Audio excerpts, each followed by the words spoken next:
बार एक जंगल में था एक शक्तिशाली शेर। शेर उस जंगल का राजा था। वह हर कोई जानवर का शिकार करता था अपने भोजन के लिए। इसीलिए जंगल के सारे जानवर उससे डरते थे और उसके रास्ते से दूर ही रहते थे। अब इस वजह से शेर को शिकार करना मुश्किल हो गया। तो उसने एक चालाक लोमड़ी को काम पे लगाया।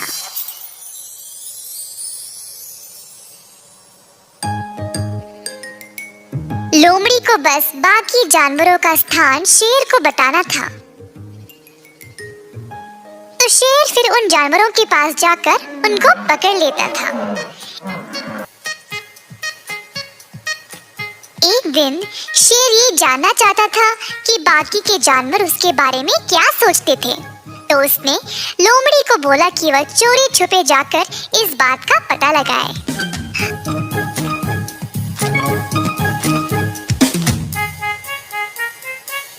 अब मेरे राजा, जैसा आपने बोला मैंने वैसे ही सबकी बातें सुनी आपके बारे में। बढ़िया, तुम सच में चालाक हो। तो बताओ सब जानवर मेरे बारे में क्या सोचते हैं? महाराज, हर कोई जानवर आपसे डरता है। आप किसी भी जानवर को आसानी से पकड़ सकते हैं, इसीलिए कोई भी आपके रास्ते में नहीं आ रहा। आप ही इस जंगल के राजा हो और इस जंगल में आपकी बराबरी करने वाला और कोई नहीं। तुम क्या सोचते हो मेरे बारे में? मेरा जैसा इस जंगल में और कोई नहीं। मैं ही सबसे शक्तिशाली हूँ और मुझसे बेहतर और कोई भी नहीं। क्या आपको लगता है कि आपसे बेहतर और कोई नहीं? अगर मैं आपको जानवरों की गुप्त जगह नहीं बताता तो आप खुद शिकार कर ही नहीं पाते। शरीर का बल कोई मायने नहीं रखता अगर खुद शिकार भी नहीं कर सकते हो। अगर मैं एक दिन भी छुट्टी ले लूं तो तभी शेर को मेरा महत्व पता चलेगा। मेरे बिना उसका जीवन कितना मुश्किल है तभी उसको पता चलेगा। अगले दिन लोमड़ी शेर के पास नहीं आया। शेर इंतजार करते करते परेशान होकर खुद शिकार करने निकल गया। दूर उसको एक खरगोश नजर आया। शेर धीरे से खरगोश की ओर गया। उसी समय खरगोश को कदमों की आहट सुनाई दी और देखना चाहता था कि वहाँ कौन है।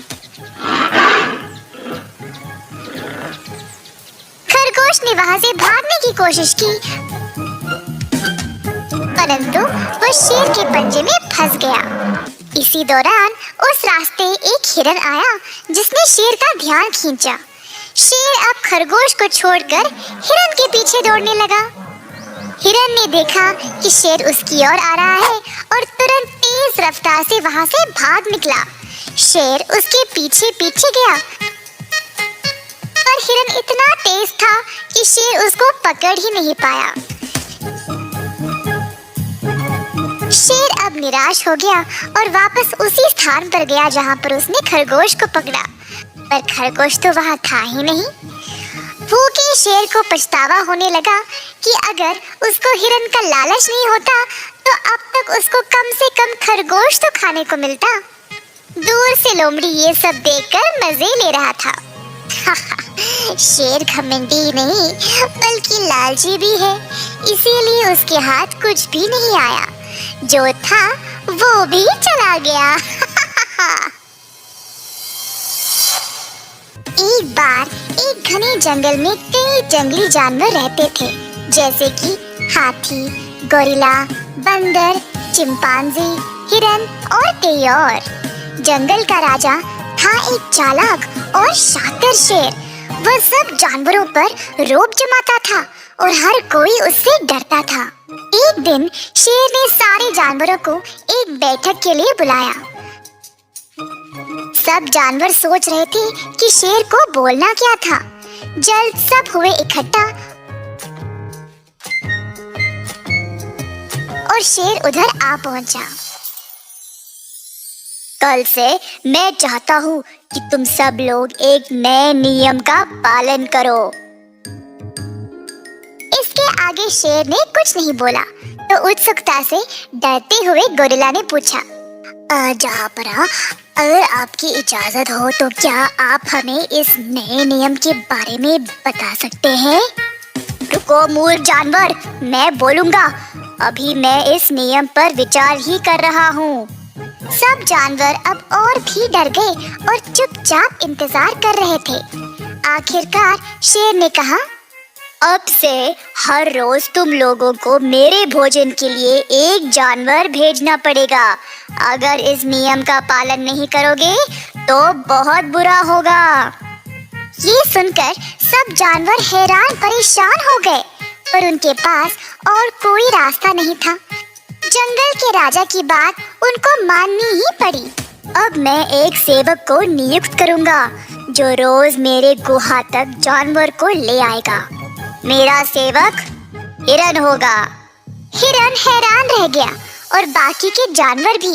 शेर को वापस जवाब देने से हिरन बहुत डरता था, तो धीमी आवाज में उसने कहा, जी जनाब, आप जैसा कहोगे मैं वैसे ही करूंगा। हर सुबह एक जानवर को लेकर आपके पास आ पहुंच जाऊंगा। फिर शेर वहां से चला गया। अगले दिन से रोज हिरन एक जानवर को लेकर शेर के पास ले जाता था।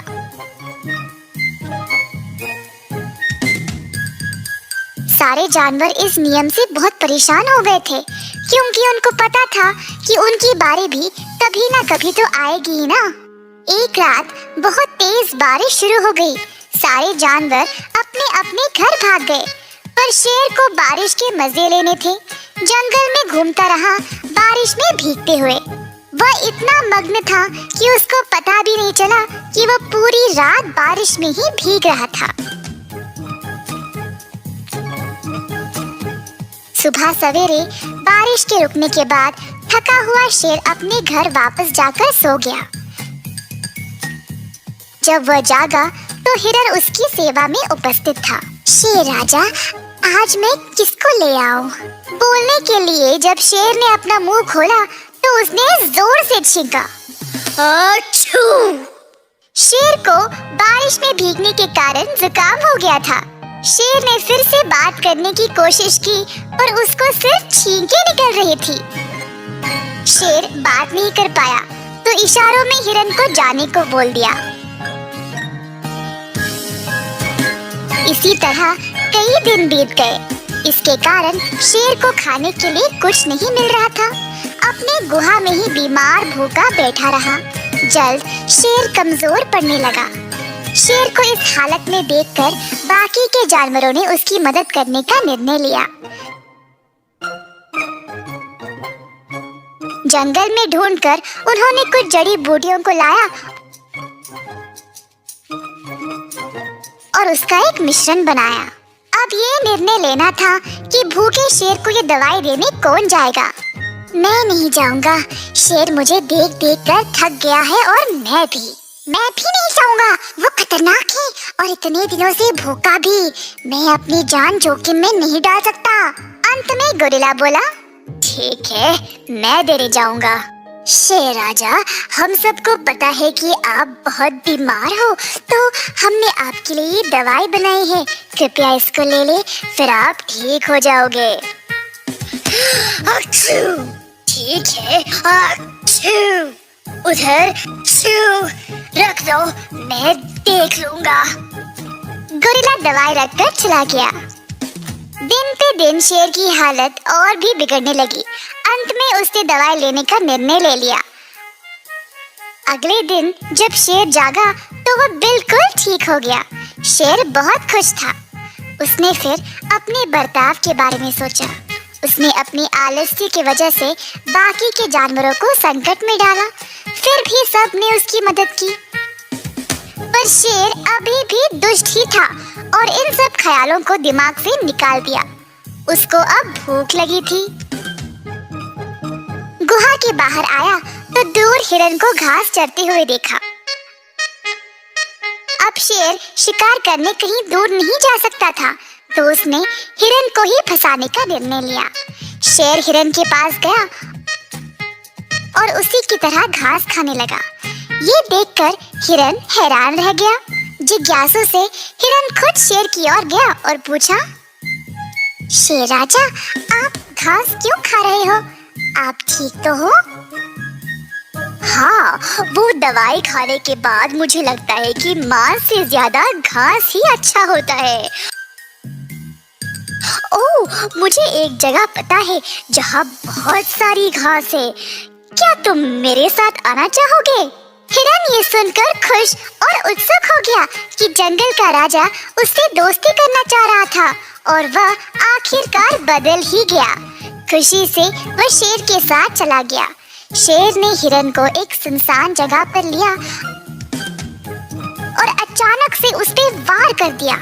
शेर ने अपने ही सेवक को खा लिया और बाकी जानवरों ने भी सबक सीख ही लिया कि वह शेर पर कभी भी भरोसा ना करे। हिरन को अपनी मासूमियत की कीमत अपनी जान देकर चुकानी पड़ी। इस कहानी से हम ये सीखते हैं कि अपने दुश्मनों पर विश्वास करना खतरनाक है।